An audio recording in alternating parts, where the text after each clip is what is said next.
They say true love never fades, but what if it actually grows stronger with time? She met him when she was just 16, a quiet boy with a shy smile and a blue shirt she'd never forget. What started as friendship turned into a love that would build an entire life, a home, a family, and decades of memories. But what makes a love last a lifetime? Watch the full story, A Life Built on Love, now on my YouTube channel.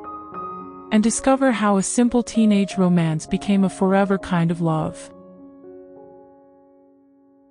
Everyone holds memories that deserve to be heard.